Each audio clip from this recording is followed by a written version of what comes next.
"Who thinks you will become a journalist?" the lecturer asked. I looked around at my classmates. Almost every hand was raised, including mine. He continued, "Only a few of you will work in your profession. The rest of you will do whatever work you can to survive." I remember thinking, really?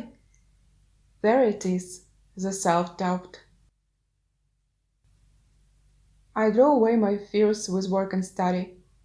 I found my first job and listened to my editor who said, "Go and do whatever it is you believe in." I believe in truth and the responsibility of the media. But in the Ukraine, corruption flourished. The gap between rich and poor grew, and censorship became commonplace.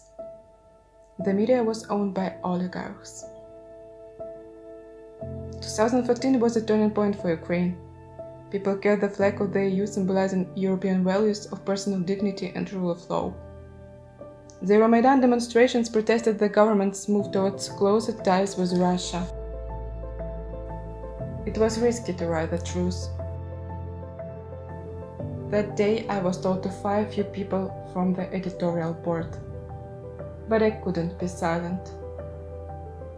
When President Yanukovych ran away to Russia, our editorial board defended its right to remain independent, and I began working with activists and NGOs. But bloody days of the revolution of dignity had come. Security officers and snipers gunned down unarmed protesters, and the death toll reached 100.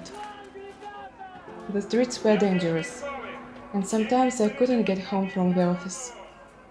As I went to sleep, I heard screams and explosions outside my window. I wrote about ordinary people and their protests, and collaborated with colleagues who translated imported information into English, Polish, and other languages. We wrote a blog on the EU and Eastern Partnership.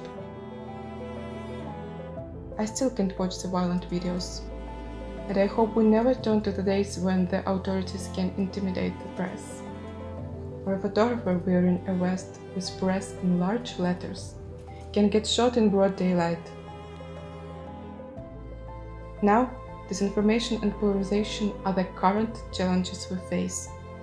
So, I'm still a journalist and working to improve citizens' media literacy. Walking by the now peaceful Maidan Square, I remember that question. I'd still raise my hand. Because truth matters, and someone needs to tell it.